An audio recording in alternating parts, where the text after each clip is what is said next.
여러분, 밤마다 잠 못 이루고 뒤척이며 왜 나는 잠들기 힘든 걸까? 라는 고민을 해보신 적 있으신가요? 나이가 들수록 수면의 질과 양이 저하되는 것은 단순히 자연스러운 노화 과정이라고만 보기 어렵습니다. 사실 이는 우리 몸 안에서 복잡하게 얽힌 생리적, 환경적 요인들이 작용한 결과입니다. 오늘 이 영상에서는 왜 나이가 들수록 잠들기가 어려운지에 대한 과학적인 이유를 깊이 있게 탐구하고 이를 극복하기 위한 15가지 효과적인 방법을 소개해 드리겠습니다. 끝까지 시청하시면 오늘 밤부터라도 바로 적용할 수 있는 실질적이고 과학적으로 검증된 팁들을 얻어가실 수 있을 것입니다. 우리가 나이가 들면서 수면의 질이 낮아지고 불면증을 경험하는 경우가 많아지는 이유는 단순히 생활 습관의 변화 때문만이 아닙니다. 이는 우리 몸 안에서 일어나는 복잡한 생리적 변화와 밀접한 관련이 있습니다. 이 문제는 크게 3가지 주요 원인으로 나눌 수 있습니다. 생체 시계의 약화, 호르몬 변화, 그리고 수면 압력의 감소입니다. 여러분, 생체 시계라는 말을 들어보셨나요? 우리 뇌의 시상하부에 위치한 상교차액SC에는 생체 시계를 조율하며 낮과 밤의 리듬을 정교하게 조절합니다.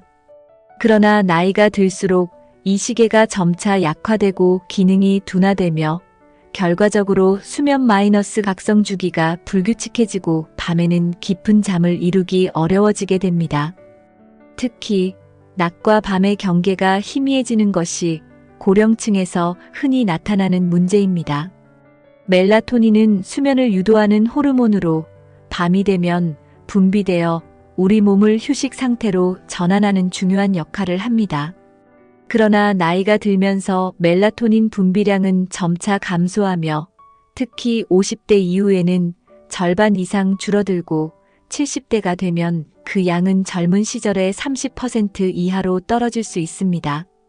멜라토닌 부족은 잠들기 어려운 가장 큰 원인 중 하나이며 이로 인해 밤중에 자주 깨는 현상도 나타나게 됩니다. 낮 동안 우리가 활동하며 에너지를 소비하면 아데노신이라는 피로 물질이 축적되는데 이는 졸음을 유도하는 역할을 합니다. 하지만 활동량이 줄어드는 고령층에서는 아데노신의 축적이 감소하게 되고 이는 자연스럽게 수면 압력의 약화를 초래하여 밤이 되어도 졸리지 않는 현상을 만듭니다. 건강 문제 또한 중요한 원인으로 작용합니다.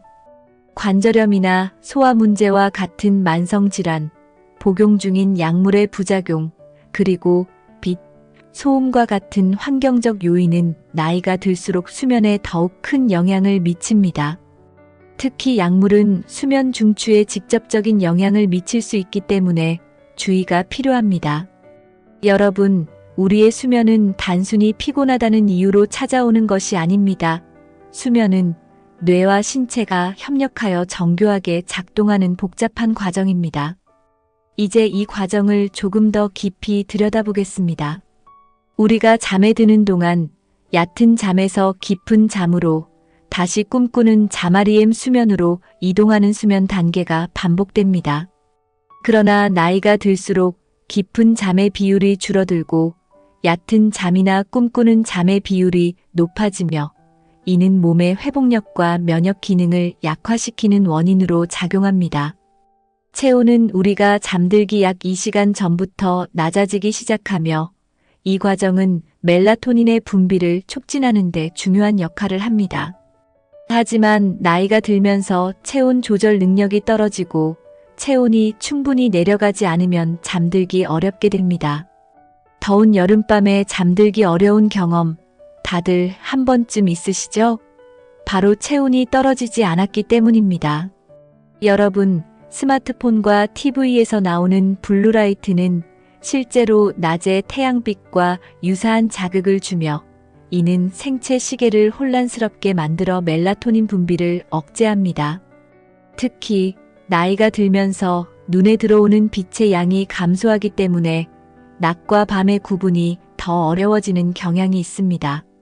그렇다면 어떻게 해야 나이가 들어도 숙면을 취할 수 있을까요? 다음은 과학적으로 증명된 15가지 수면 개선 방법입니다. 일정한 수면 마이너스 기상 시간 유지하기. 매일 같은 시간에 자고 일어나는 것이 생체 시계를 고정시키는데 가장 효과적입니다. 주말에도 같은 시간을 유지하는 것이 중요합니다. 아침 햇빛 쬐기. 기상 후 1시간 이내에 20분 정도 햇빛을 쬐세요. 이는 멜라토닌 분비를 억제하고 생체 시계를 조율하는 데 도움이 됩니다. 카페인 제한. 카페인의 효과는 섭취 후 최대 8시간까지 지속됩니다. 오후 2시 이후에는 커피, 차, 초콜릿과 같은 카페인 함유 음식을 피하세요. 낮잠은 20분 이내로. 낮잠은 피로를 해소하는 데 효과적이지만 20분을 넘기면 밤잠에 부정적인 영향을 줄 수 있습니다. 취침 전 블루라이트 차단하기. 스마트폰이나 TV는 취침 1시간 전부터 사용을 멈추고 전구색 조명을 사용해 빛 자극을 줄이세요. 운동 시간 조절. 운동은 아침이나 낮 시간에 하되 격렬한 운동은 잠들기 최소 3시간 전에 끝내야 합니다. 체온 조절.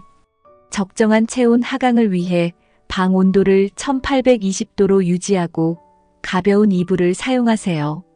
침실 환경 최적화.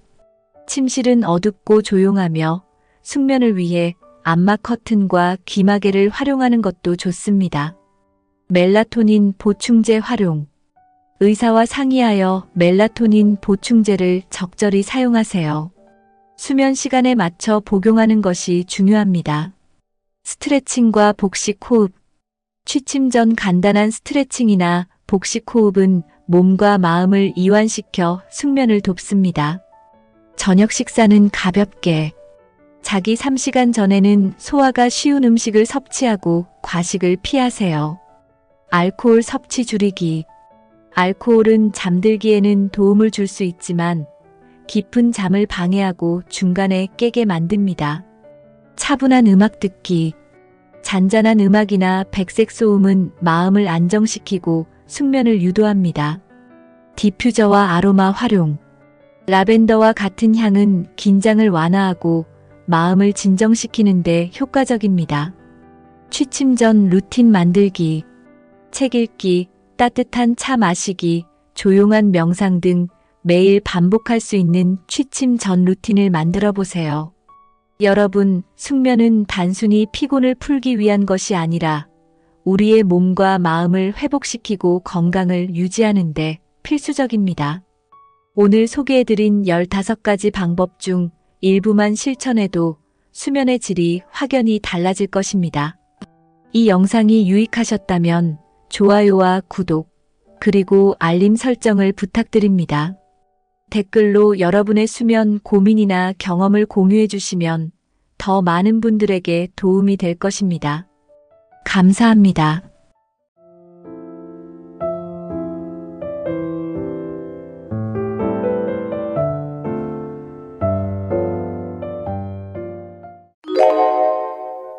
사람은 누구나 나이를 먹습니다. 어렸을 땐 나이가 들면 삶이 안정되고 여유로워질 거라 기대했지만 현실은 그렇지 않죠. 오히려 고민이 많아지고 후회도 커집니다. 그런데요, 여러분은 행복한 노년을 위해 지금 어떤 노력을 하고 계신가요? 그때 조금만 더 잘했더라면. 이런 후회가 없는 삶을 위해 오늘부터 시작할 수 있는 변화는 분명 있습니다. 지금부터 이야기할 행복한 노년을 위해 줄여야 할 10가지는 작은 행동이지만 그 결과는 삶을 완전히 바꿔놓을 수 있습니다. 끝까지 함께 들어보세요. 마지막엔 여러분에게 놀라운 깨달음을 드릴지도 모릅니다. 첫 번째, 말을 줄이세요. 나이가 들수록 말을 줄이고 경청하는 법을 배워야 합니다. 지나친 말은 의도치 않은 갈등을 불러오고 인간관계를 악화시킬 수 있습니다. 특히 자신의 사생활을 지나치게 공유하면 나중에 큰 후회를 하게 될 수도 있죠. 예를 들어 어떤 분이 재정적인 어려움을 친구에게 솔직히 털어놓았다고 합니다. 그런데 이 이야기가 다른 사람들에게까지 퍼지면서 오히려 큰 상처를 받게 되었죠. 이런 일을 겪고 나면 인간관계에 신중해질 수밖에 없습니다. 중요한 건 말을 줄이는 것만이 아닙니다. 경청하는 법을 배우고 꼭 필요한 순간에만 말하는 태도를 기르는 것입니다. 말이 많으면 허물을 면하기 어렵다. 라는 말처럼요. 두 번째, 외로움을 두려워하지 마세요. 외로움은 피할 수 없는 감정입니다. 그런데 많은 분이 외로움을 부정적으로만 받아들입니다. 하지만 외로움은 우리에게 중요한 메시지를 전달합니다. 내 자신에게 집중하라. 는 것이죠. 혼자 있는 시간을 적극적으로 활용해 보세요. 취미를 즐기고 혼자 여행을 가거나 스스로를 돌보는 시간을 가져보는 겁니다. 외로움을 친구로 삼는 법을 배우면 오히려 더 나은 인간관계를 맺을 수 있습니다. 혼자 있지 못하는 것이 인간의 모든 불행의 근원이다. 라는 쇼펜하우어의 말을 떠올려 보세요. 외로움을 두려워하지 않으면 오히려 삶이 더 자유롭고 풍요로워질 것입니다. 세 번째, 화를 줄이세요. 화를 내는 습관은 건강에도 관계에도 해롭습니다. 특히 나이가 들수록 사소한 일에도 쉽게 화를 내는 분들이 많습니다. 그런데 한번 생각해 보세요. 지금 화를 내서 문제를 해결할 수 있을까요? 화를 내면 스트레스 호르몬이 증가하고 혈압이 올라가며 면역력까지 저하됩니다. 하지만 화를 다스리는 방법은 의외로 간단합니다. 화가 날 때마다 잠시 멈추고 심호흡을 해보세요. 그리고 스스로에게 물어보세요. 내가 지금 화를 내서 정말 얻는 게 있을까? 이렇게 감정을 객관적으로 바라보는 연습을 하면 분노는 자연스럽게 줄어듭니다. 화를 줄이고 차분하게 문제를 해결하는 태도를 배우는 것. 이것이야말로 노년의 지혜입니다. 네 번째, 과식을 줄이세요. 맛있는 음식을 많이 먹는 것은 순간의 행복처럼 느껴지지만 나이가 들수록 과식은 몸에 독이 됩니다. 한 어르신은 과식 습관 때문에 60대까지는 괜찮았지만 70대에 들어서니 건강이 급격히 나빠졌다고 하셨습니다. 소식을 습관으로 삼으면 건강은 물론이고 삶의 활력을 되찾을 수 있습니다. 배부르다고 느끼기 전에 숟가락을 내려놓는 연습을 지금부터 시작해 보세요. 특히 혈압이나 당뇨를 관리해야 하는 분들에게는 더욱 중요한 습관입니다. 과식을 줄이는 것은 단순히 음식 섭취를 줄이는 것 이상으로 자신의 몸을 존중하는 방법입니다. 다섯 번째, 불필요한 물건을 줄이세요. 집에 쌓여 있는 물건들, 이제는 내려놓을 때입니다. 물건을 줄이면 마음도 가벼워지고 공간도 여유로워집니다. 어떤 어르신은 방마다 가득 찬 물건들 때문에 청소와 정리에 어려움을 겪으셨다고 합니다.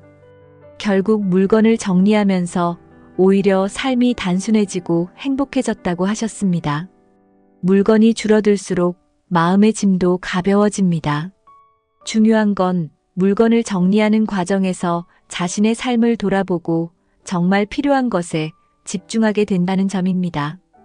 여섯 번째, 걱정을 줄이세요. 걱정은 우리의 마음을 갉아먹는 감정입니다. 그런데요, 대부분의 걱정은 실제로 일어나지 않는다고 합니다. 불필요한 걱정을 내려놓고 현재의 삶에 집중하세요. 내일 걱정은 내일의 내가 한다. 이 말을 마음에 새기며 걱정을 줄이는 연습을 해보세요. 지금의 평온함이 미래의 행복으로 이어질 것입니다. 일곱 번째, 비교를 줄이세요. 남과 나를 비교하는 습관은 나이와 상관없이 불행을 부릅니다. 다른 사람과의 비교는 오히려 자신을 자책하게 만듭니다. 나만의 속도와 방향을 믿으세요. 스스로를 칭찬하고 작은 성공에도 감사하는 태도가 더 중요합니다. 여덟 번째, 불필요한 소비를 줄이세요. 충동적인 소비는 경제적인 불안을 초래할 수 있습니다. 특히 노년에는 경제적 안정이 행복의 중요한 요소입니다. 필요한 것에만 집중하고 저축을 습관화하세요. 돈을 현명하게 사용하는 것이 노후에 큰 안정을 가져다 줄 것입니다. 9번째, 자존심을 줄이세요. 사소한 일로 인해 자존심 때문에 관계를 놓치는 경우가 많습니다. 자존심을 조금 내려놓으면 관계를 지키는데 큰 도움이 됩니다. 상대를 이해하려는 태도를 가지세요. 자존심을 내려놓는 것이 오히려 나를 더 가치 있게 만듭니다. 10번째, 부정적인 생각을 줄이세요. 나는 안 될 거야. 이런 부정적인 생각은 그 자체로 불행을 부릅니다. 나이가 들수록 부정적인 생각을 없애는 노력을 해야 합니다. 스스로를 격려하고 긍정적인 메시지를 주는 습관을 들여보세요. 나는 충분히 잘해왔어. 라는 말만으로도 큰 위로가 될 수 있습니다. 마무리하며 이 10가지를 줄이는 일이 쉬운 일은 아닐 겁니다. 하지만 작은 변화가 쌓이면 어느새 행복한 노년이 여러분의 삶에 찾아올 것입니다. 여러분은 어떤 것부터 시작해 보시겠습니까? 댓글로 여러분의 생각을 나눠주세요. 오늘 영상이 여러분의 삶에 작은 변화를 가져다 줄 수 있기를 바랍니다. 오늘 영상이 마음에 드셨다면 구독과 좋아요, 그리고 공유도 부탁드립니다. 감사합니다.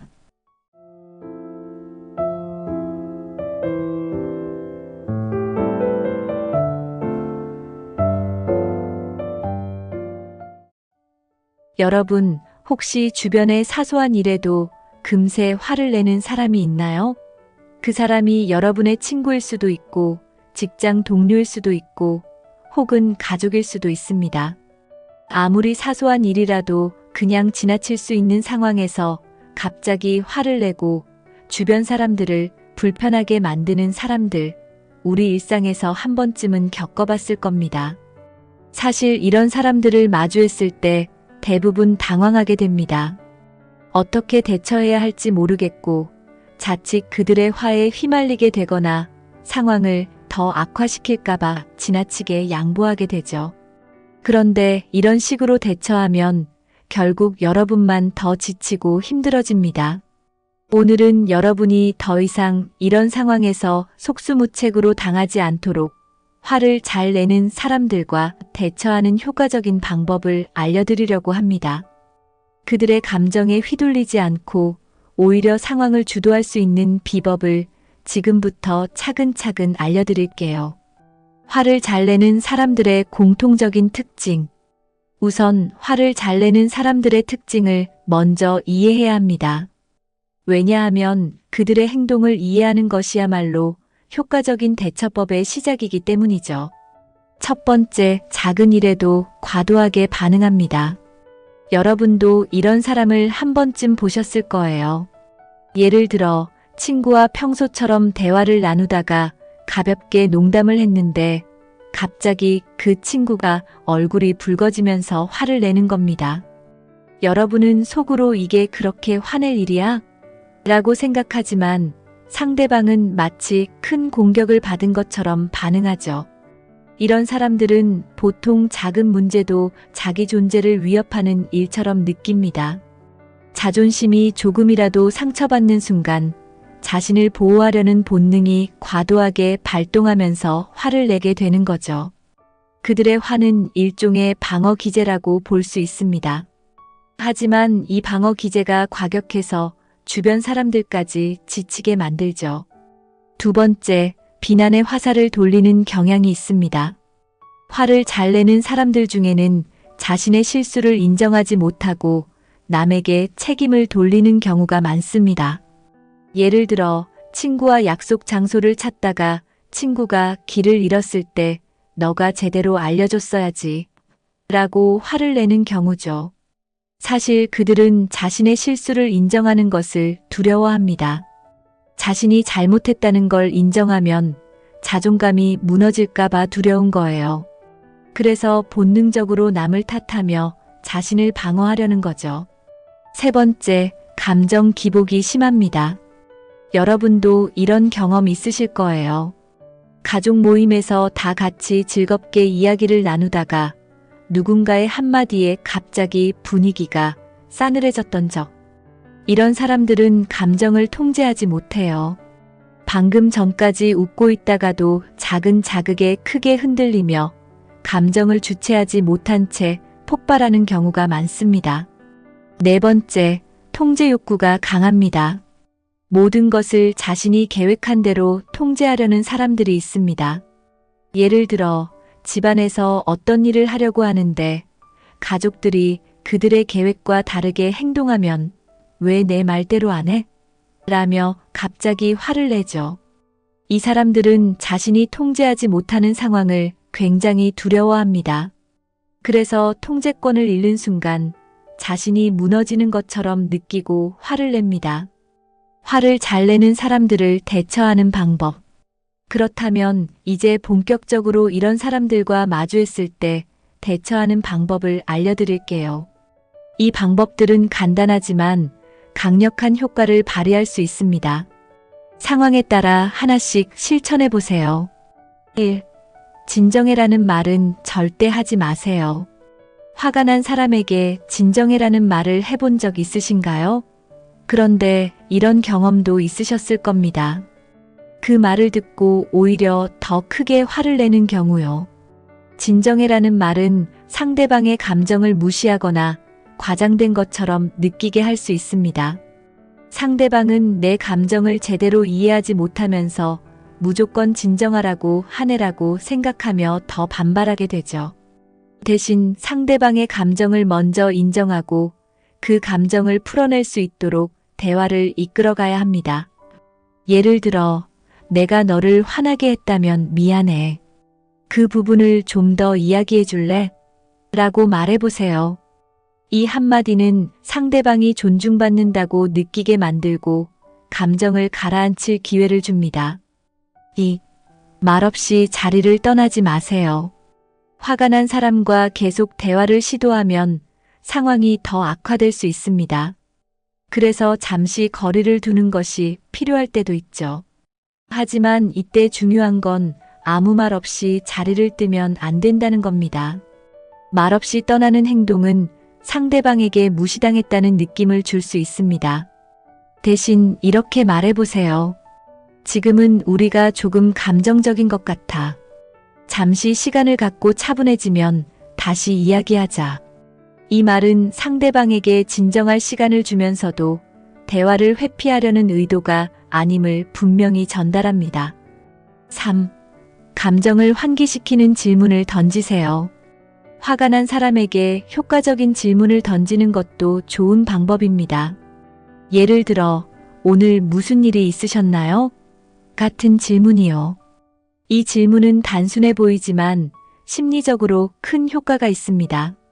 상대방이 자신의 감정을 되돌아보게 만들어 감정의 폭발을 잦아들게 합니다. 그 순간 상대방은 내가 왜 이렇게 화가 났지? 라며 스스로를 돌아보게 되죠. 4. 경계를 분명히 설정하세요. 상대방의 감정을 존중하는 것도 중요하지만 무조건 공감만 하다 보면 자신의 감정이 무시될 수 있습니다. 이럴 땐 이렇게 말하세요.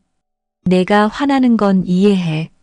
하지만 이런 식으로 이야기하면 나도 힘들어. 이 말은 상대방의 감정을 인정하면서도 자신의 한계를 분명히 표현하는 방법입니다. 상대방도 이 말을 들으면 더 이상 선을 넘지 않으려 할 가능성이 높아집니다. 5. 감정을 인정한 뒤 해결책을 함께 찾아보세요. 마지막으로 상대의 감정을 인정한 뒤에는 해결책을 제시해야 합니다. 예를 들어 프로젝트 마감이 늦어져 동료가 화를 냈을 때 내가 걱정하는 부분을 이해해. 우리가 어떻게 이 문제를 해결할 수 있을지 같이 고민해보자라고 말해보세요. 이 말은 상대방의 감정을 존중하면서도 문제 해결을 위한 건설적인 방향을 제시합니다. 상대방도 자신의 감정이 인정받았다고 느끼면 더 나은 대화를 이어가게 될 겁니다. 오늘은 화를 잘 내는 사람들을 이해하고 효과적으로 대처하는 방법에 대해 이야기해봤습니다. 여러분도 혹시 비슷한 경험이 있나요? 댓글로 여러분의 이야기를 나눠주세요. 이 영상이 도움이 되었다면 좋아요와 구독 버튼 꼭 눌러주세요. 여러분의 관심과 소통이 저에게 큰 힘이 됩니다. 오늘도 여러분의 하루가 차분하고 행복하기를 바랍니다. 감사합니다.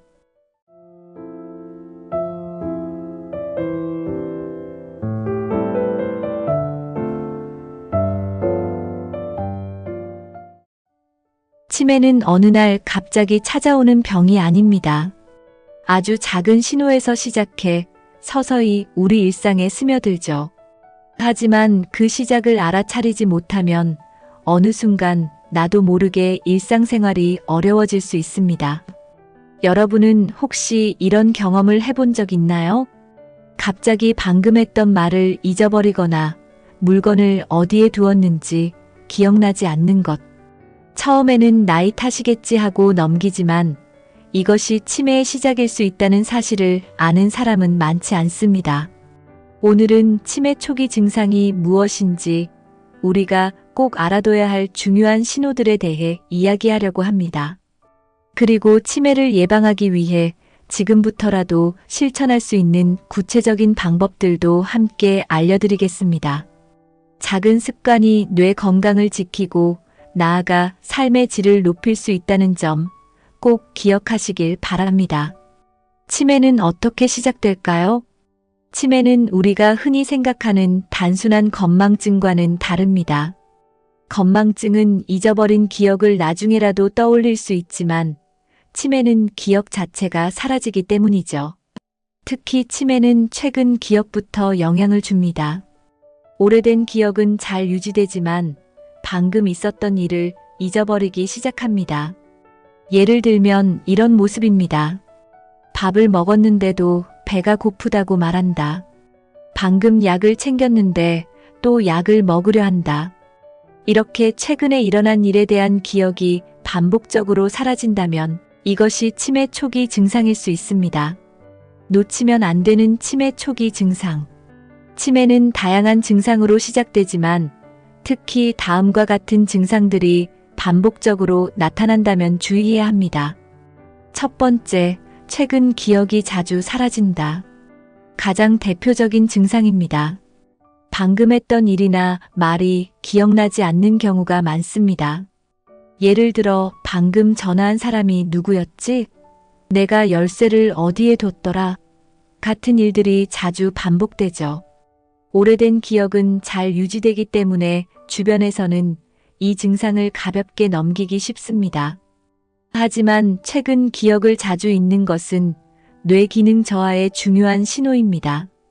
두 번째, 말이 끊기고 단어가 떠오르지 않는다. 치매 초기에는 언어 능력이 저하되면서 단어를 찾는데 어려움을 겪습니다.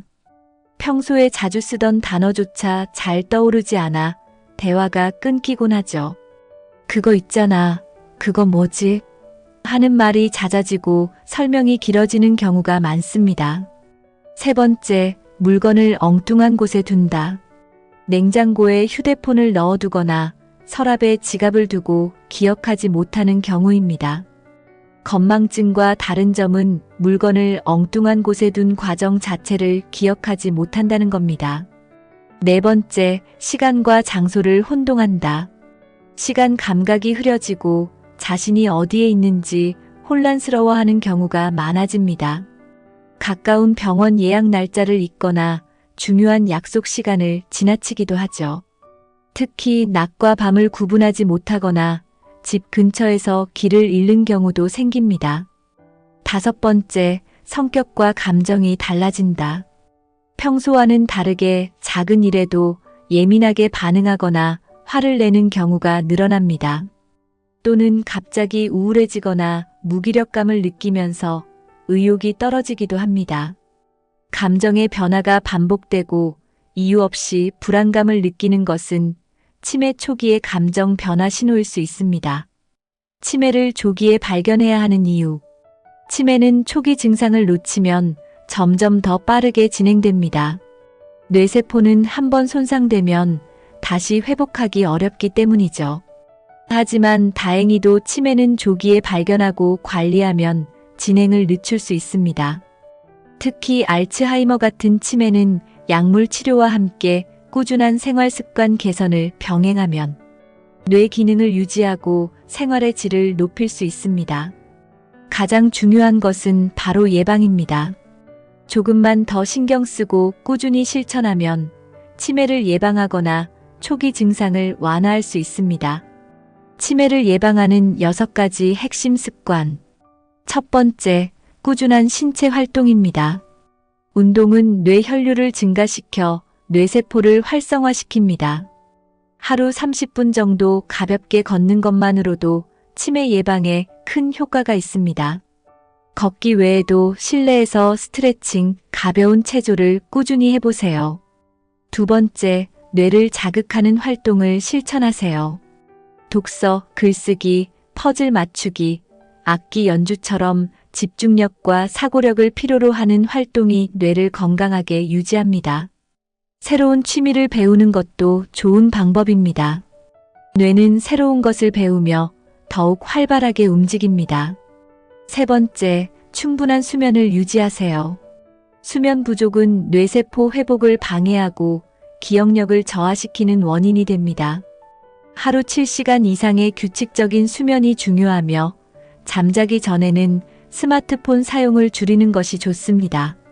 네 번째, 뇌 건강에 좋은 음식을 섭취하세요. 블루베리, 호두, 연어, 채소처럼 뇌세포를 보호하고 염증을 줄이는 음식을 꾸준히 섭취하세요. 가공식품이나 단순당이 많이 든 음식은 피하는 것이 좋습니다. 다섯 번째, 사람들과 꾸준히 소통하세요. 사회적 고립은 치매 위험을 높입니다. 가족이나 친구와 대화하고 소통하며 정서적 안정감을 유지하세요. 간단한 취미 모임이나 친구들과의 만남도 뇌 건강에 큰 도움이 됩니다. 여섯 번째, 스트레스를 관리하세요. 스트레스는 뇌세포를 손상시키는 주범 중 하나입니다. 명상, 심호흡, 가벼운 산책을 통해 마음을 편안하게 유지하는 것이 중요합니다. 치매는 더 이상 막연한 두려움의 대상이 아닙니다. 작은 신호만 잘 알아차리고 예방 습관을 꾸준히 실천한다면 뇌 건강을 충분히 지킬 수 있습니다. 여러분이나 가족 중에서 오늘 말씀드린 초기 증상이 보인다면 가볍게 넘기지 말고 꼭 전문가의 진단을 받아보시길 바랍니다. 지금부터라도 꾸준히 걷고 책을 읽고 새로운 활동에 도전해보세요. 작은 실천이 모여 뇌 건강을 지키고 삶의 질을 높이는 큰 힘이 될 것입니다.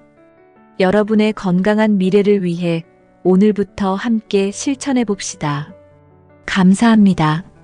오늘 영상이 마음에 드셨다면 구독과 좋아요 부탁드립니다. 감사합니다.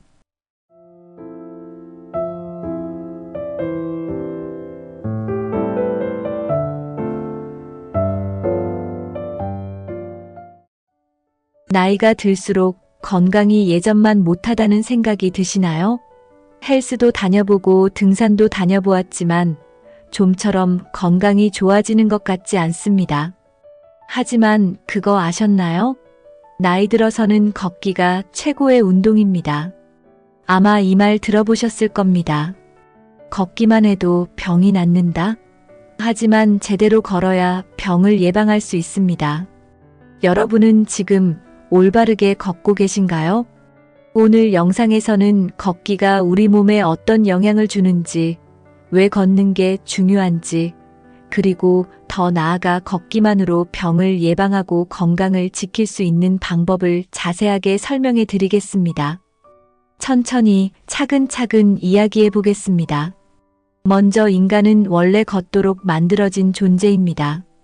여러분, 우리 인간이 왜 걷는 걸까요? 사람의 몸은 걷기 위해 진화했습니다. 수천 년 전 수렵 채집 사회의 인간은 매일 10km에서 많게는 20km 이상 걸어야 했습니다. 식량을 찾기 위해, 살아남기 위해 하루 종일 걷고 또 걸었던 거죠. 그렇게 걷는 것이 인간의 생존 방식이었고 몸도 그에 맞게 설계되었습니다. 그런데 오늘날은 어떨까요? 현대 사회에서는 걷는 시간이 극적으로 줄어들었습니다. 편리한 교통수단, 사무실과 집을 오가는 반복된 일상, 스마트폰과 TV 앞에서 보내는 시간.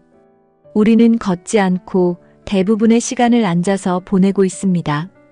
조사에 따르면 서울 시민이 하루에 걷는 평균 걸음수는 5,000보도 되지 않는다고 합니다. 과거에 비하면 엄청나게 줄어든 숫자죠. 그런데 걷지 않으면 어떤 변화가 생길까요? 여러분의 몸은 걷지 않는 것에 즉각 반응합니다. 엉덩이 관절과 어깨 관절이 굳기 시작하고 가동 범위가 줄어듭니다. 허리의 움직임도 제한되면서 등뼈인 흉추가 점점 뻣뻣해집니다. 그 결과 목이 앞으로 쏠리는 거북목이 생기고 척추 디스크 문제까지 발생하게 됩니다. 걷지 않으면 근육이 약해지고 자세가 망가지면서 결국 몸 전체의 균형이 무너지게 되는 거죠. 그럼 걷기는 만병통치약일까요? 걷기에 놀라운 효과가 있을까요? 그렇다면 반대로 걷기만 잘해도 건강을 되찾을 수 있을까요? 정답은 그렇다입니다. 걷기는 단순한 운동이 아닙니다. 걷기야말로 인류가 가진 최고의 건강 비결 중 하나입니다.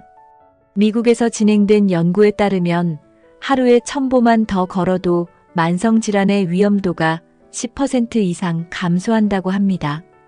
특히 당뇨병 환자의 경우 합병증 위험도가 무려 30%나 감소했다고 합니다. 그뿐만이 아닙니다. 걷기는 뇌 건강에도 놀라운 효과를 가져옵니다. 걷기만 하면 뇌로 가는 혈류가 증가하면서 집중력이 높아지고 기억력이 개선됩니다. 장기적으로는 치매 예방에도 큰 도움이 됩니다. 또한 걷기 운동은 스트레스를 줄여주는 효과가 있습니다. 걷는 동안 분비되는 세로토닌과 도파민 같은 호르몬이 우리의 기분을 안정시키고 우울감을 해소해줍니다. 말 그대로 걷기는 만병통치약과도 같은 존재입니다. 하지만 여기서 꼭 짚고 넘어가야 할 부분이 있습니다. 잘못된 걷기 방법은 오히려 병을 부를 수 있다는 것입니다. 많은 사람들이 준비 운동 없이 걷기만을 반복하다가 무릎이나 발목에 통증을 느끼곤 합니다. 특히 이미 근육량이 부족하거나 무릎 연골이 약한 사람들은 무리해서 걷기만 하면 관절이 망가지고 근골격계 질환이 심해질 수 있어요. 그래서 걷기 전에 반드시 해야 하는 것이 있습니다. 바로 스트레칭입니다. 걷기 전 스트레칭 포인트.